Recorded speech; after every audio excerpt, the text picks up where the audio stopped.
anniversary special ng Wish Ko Lang, nakatawag pansin sa amin ang isang comment ng 31 anyos na si Sonia, taga San Jose Occidental, Mindoro. Ang wish niya kasi ay hindi para sa kanyang sarili, kundi para sa kanyang lola at para sa tiyong kakalaya lang sa bilangguan. Na-inspired naman po ako kasi syempre, napakabihira siguro sa isang tao na makulong ka ng 30 years na kinaya niya. Sa birthday ng lola, gusto niyang magkaroon sila ng gathering o reunion nilang magkakapatid. Kasi nga po matagal silang hindi nagsama-sama at nagkita-kita. Ang tinutukoy na tito ni Sonia ay ang 61 anyos na si Ruben. Nahatulan siya ng mahigit 30 taong pagkakakulong sa kasong kidnap for ransom. Matapos pagbayaran ni Ruben ang kanyang kaso ng 3 dekada, sa wakas, muli na niyang masisilayan ang liwanag sa labas. Ngayong taon lamang nakalaya si Ruben at hangad niyang makabawi sa kanyang pamilya, lalo na sa kanyang ina at 3 anak na matagal na niyang hindi nakikita. Sa tagal ng panahon ako'y nasa loob at medyo sa katandaan na rin nanay ko, baka hindi na rin niya ako makilala. Ang 89 na taong gulang na si Nanay Venus, hindi raw napapagod noon na lumuwas mula pa Mindoro para lang mabisita si Ruben sa Bilibid sa Muntinlupa City. Eto na siya ngayon, hindi na nakakalakad at hirap nang makakilala ng tao. Si Belen, ang pangatlong kapatid ni Ruben, ang siyang nag-aalaga sa kanilang ina. Bakit siya nakulong? Oo, ang kuya, si Kuya Ruben, hindi niya nakakalimutan yan. Pag tumatawag yan, lagi siyang umiyak. Ang hiling niya nga lang, gusto niya, bago daw siya mawala, makalabas yung kuya. Kung nangungulila si Nanay Venus kay Ruben, konsyensya naman ang nararamdaman ng 2 kapatid niya na sina Senen at Eduardo. Mahigit 20 taon na raw kasi ang nakakalipas mula noong huli silang bumisita sa kanilang kapatid. May pagkakataon yata tumawag siya sa akin noon. Tinanong nga bakit hindi ako pumupunta. Sabi ko, medyo nagkaroon din ako ng problema na ano. Siyempre sa hirap din ng kahit pamasahe wala.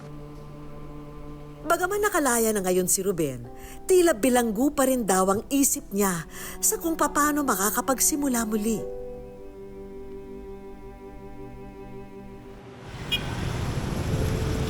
Pero iisang bagay ang tiyak. Sabik siyang makauwi sa kanila at muling makapiling ang kanyang pamilya. Sana mabigyan kami ng pagkakataon na magkita-kita ngayon magkakapatid, mga kamag-anak at saka yung mga anak ko. Sobrang miss ko na sila.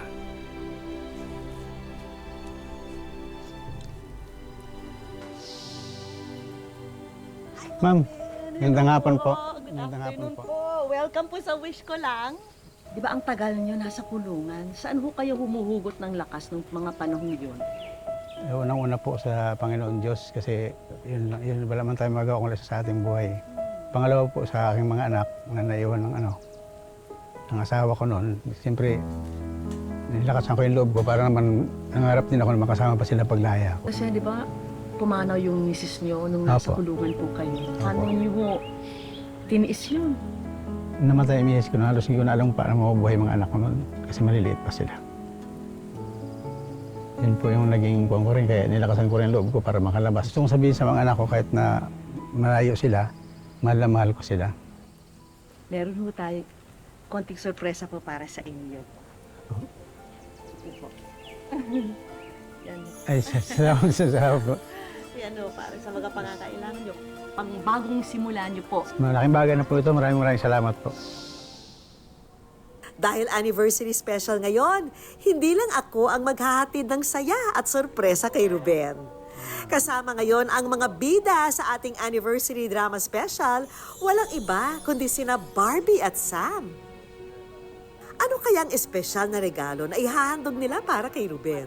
Nakakabili po ang inyong tapang at dedikasyon para magtuloy pa sa buhay. Maraming salamat din po sa inyo dahil Bira man po nakakausap ninyong na mga lumalaya na katulad ko. Mapala din po ako nakausap ko Dito, meron kaming mga dalang mga regalo para sa inyo na sana po makatulong at magustuhan nyo. Halika po, tay. Halika po tayo dito. Dahil napakarami mo ng oras ngayon para manood ng Wish Ko Lang. Kaya ito ng napakabago, napakagandang TV. At hindi lang po yan, Sir Ben, meron din po kaming isa pang regalo sa inyo. At meron din po kayo tayo na bigasan packet. Ay, maraming salamat po. Kasi malaking bagay po para sa akin yun sa pagbabagong buhay ko dito sa labas.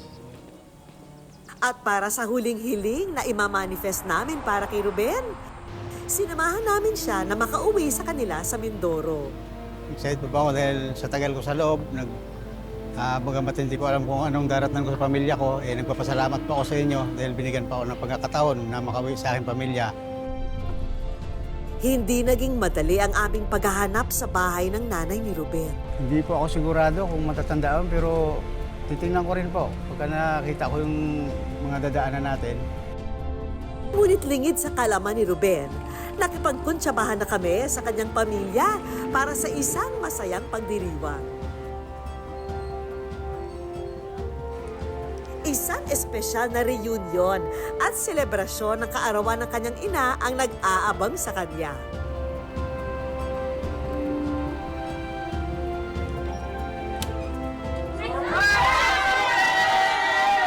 Hindi maikukubli ang tuwa ni Ruben nang makita ang kanyang kapatid at ina.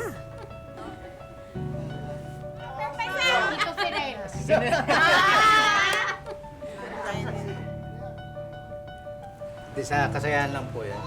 Bakit po? Tuwa lang siguro. Ganun din.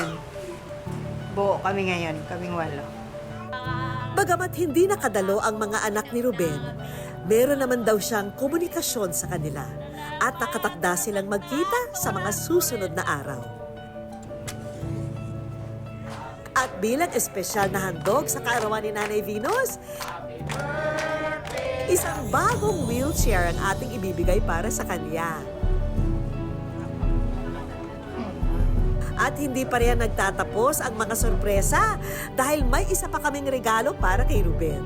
Congratulations, Sir Ruben. Narito po ang aming handog na e-bike, ang RNG e-bikes, para makatulong po sa inyong pang-araw-araw na pangangailangan. Saka siyempre po, pag may hanap buhay ako, magagamit ko rin po ito. Ngayon, muling magsisimula si Ruben. Ngunit sa pagkakataong ito, kapiling na niya ang kanyang mga mahal sa buhay.